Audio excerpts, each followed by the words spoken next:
आज की तारीख में दोस्तों भारत का डंका, भारत की फौज का डंका अमेरिका बहादुर में बज रहा है।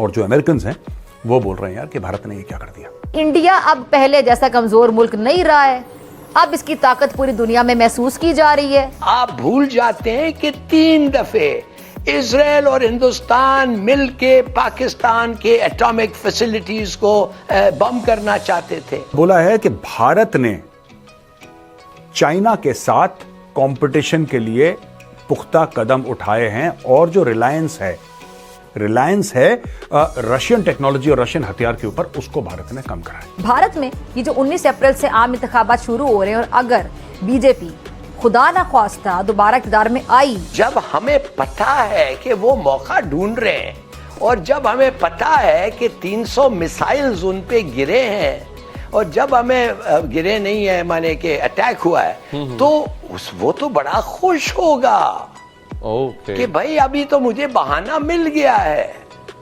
और उसके बाद फिर हमारी बारी आएगी। If you dare in support of Israel, if you touch us, then be ready. Yes. तो अगर ईरान को बचा सकते तो हमें नहीं बचा सकते दुनिया वालों?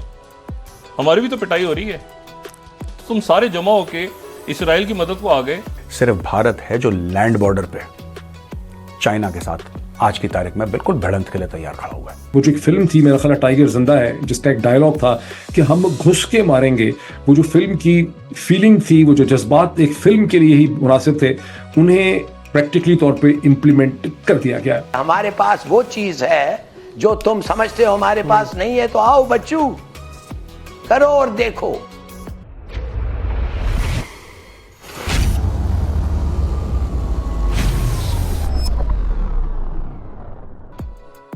मैं आपसे ये पूछना चाहता हूं कि क्या हम भूल जाते हैं कि नेतन्याहू ने पब्लिकली कहा है, बल्कि एक वीडियो बनाया है, बिठाया हुआ है उसको अपने फैमिली के साथ, अपने फैमिली से बात कर रहा है और ये चल रहा है और वो कह रहा है कि इजराइल का 2 एग्जिस्टेंशियल थ्रेट्स हैं इजराइल को, 2, एक है ईरान से, दूसरा है पाकिस्तान से।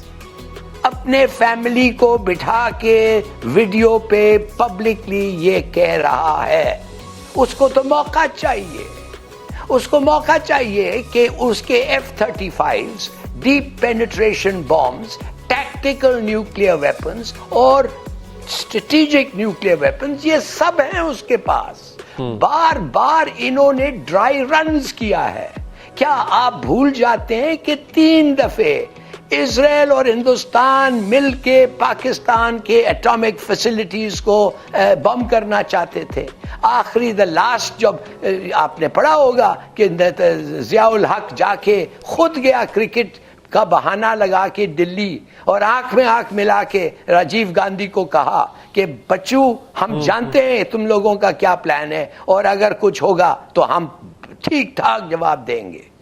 तो जब हमें पता है कि वो मौका ढूंढ रहे हैं और जब हमें पता है कि 300 मिसाइल्स उन पे गिरे हैं और जब हमें गिरे नहीं है माने कि अटैक हुआ है, तो वो तो बड़ा खुश होगा कि भाई अभी तो मुझे बहाना मिल गया है और उसके बाद फिर हमारी बारी आएगी। अच्छा, भूले मत ये चीजें। हमने तो कुछ ये जंग इज फोरऑर्डेन्ड। ये जंग अच्छा। उनके बिल्कुल बैठा हुआ है उनके अंदर कि के ईरान। लेकिन ईरानी साहब हमारी बारी क्यों आएगी सर? आपने बड़ी अहम बात कर दी है कि हमारी बारी आएगी। क्यों? हमने तो कुछ किया ही नहीं सर। हमें कुछ करने की जरूरत नहीं है। हमारे पास वो वेपन्स हैं जो किसी और के पास नहीं है। 2023 में ये इनका कहना है कि 2023 में भारत ने कदम उठाए मॉडर्नाइज इट्स मिलिट्री, यानी कि अपनी मिलिट्री को और मॉडर्न बनाने के और रशियन इक्विपमेंट पे डिपेंडेंस कम करने के लिए, और भारत ने सी ट्रायल्स करे हैं अपने पहले एयरक्राफ्ट कैरियर। आज की तारीख में दोस्तों भारत का डंका, भारत की फौज का डंका अमेरिका बहादुर में बज रहा है।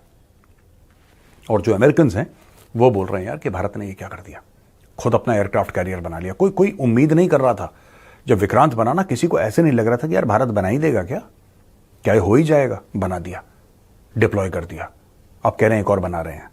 तो लोग कह रहे हैं यार ये कैसा देश है ये, चुपचाप रहते हैं, ज्यादा कुछ करते नहीं, लेकिन अचानक एक अनाउंसमेंट आ जाती है कि साहब कल 11 बजे हमारा एयरक्राफ्ट कैरियर लॉन्च हो रहा है, आपका भी स्वागत है, आप भी आके देख लीजिए अपनी आंखों से। कह रहे ये क्या मैटर चल रहा है भारत में। लेकिन भारत ने ऐसे कदम उठाए हैं और भारत ने सब देशों के साथ अपने रिश्ते ठीक करे हैं, और चाइना के खिलाफ अकेला भारत है जिसने पुख्ता कदम उठाए हैं, अकेला। बाकी सब लोग भी कदम उठाने की कोशिश कर रहे हैं, ऐसी बात नहीं है कि बाकी डरपोक है, नो, नॉट एट ऑल, बाकी सब कर रहे हैं। पर दोस्तों, जो भारत ने करा है ना, जो भारत ने हथियार एक्चुअली खरीदे हैं, उनको डिप्लॉय करा है, अपनी फौजें चेंज करी हैं, सिर्फ भारत है जो लैंड बॉर्डर पे चाइना के साथ आज की तारीख में बिल्कुल भिड़ंत के लिए तैयार खड़ा हुआ है, बिल्कुल भिड़ंत के लिए तैयार खड़ा हुआ। एक चाइना है जिसकी इकोनॉमी हमसे काफी बड़ी है, यह हमें बात माननी पड़ेगी, जिसकी फौज हमसे बड़ी है, लेकिन जब चाइना ने धक्का देने की कोशिश करी तो उसको वहां पे भारतीय सेना जैसी लोहे की दीवार मिली, और चाइना भी कंफ्यूज्ड है, राइट? चाइना कंफ्यूज्ड है, कैसे भारत के साथ डील करना है यार, इन लोगों के साथ डील कैसे करें। हम एक मिसाइल लगाते हैं, ये 2 लगाते हैं, हम एक फौजी लगाते हैं, ये फौजी लगाते हैं, हम टैंक लगाते हैं, ये टैंक लगाते हैं, हम एयरक्राफ्ट लगाते हैं, ये एयरक्राफ्ट लगाते हैं, हम हेलीकॉप्टर लगाते हैं, ये सिलसिला कब खत्म होगा? When will it stop? तो अब चाइना ने धीरे धीरे ये रियलाइज करना शुरू करा है कि अब भारत से ऐसे लड़ नहीं सकते। It's not possible to fight against India and win. वो दिन चलेगा भैया 1962 के। अब जो पॉलिटिकल हायरार्की है, जो पॉलिटिकल लीडरशिप है, वो भी स्ट्रांग है, और भारतीय सेना तो शुरू से ही स्ट्रांग थी। पहले पॉलिटिकल लीडरशिप वीक थी ना, जवाब देना नहीं जानती थी। अब पॉलिटिकल लीडरशिप स्ट्रांग है, आर्मी अब 2 स्ट्रांग मिल गए, पॉलिटिकल लीडरशिप ऑफ आर्मी। अब क्या करेगा चीन? अब इनका यह कहना है कि 2024 में नई दिल्ली फोकस करेगा नेशनल पार्लियामेंट्री इलेक्शंस में, ये जनरल कह रहा है यहां पे। मेंटेनिंग इकोनॉमिक ग्रोथ, अपनी इकोनॉमिक ग्रोथ को मेंटेन करेगा। मेक इन इंडिया और आत्मनिर्भर भारत को यह आगे बढ़ाएगा मिलिट्री मॉडर्नाइजेशन में।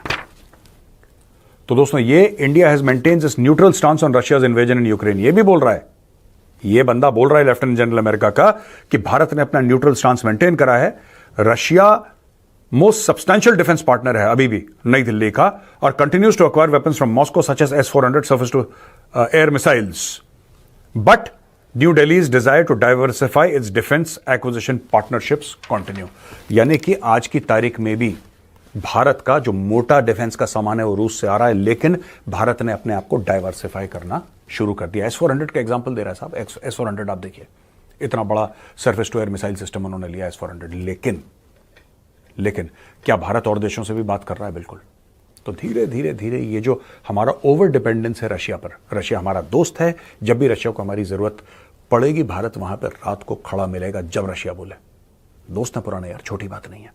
लेकिन क्या हमारे और दोस्त होने चाहिए? बिल्कुल होने चाहिए, क्योंकि ये पर्सनल दोस्ती नहीं है दोस्तों, ये जो दोस्ती है ना, ये दोनों देशों के बीच में होती है, और जब दोनों देशों के बीच में दोस्ती होती है, फिर आपके कई सारे फ्रेंड्स होते हैं, जिससे हमें फायदा मिले वो हमारा दोस्त है।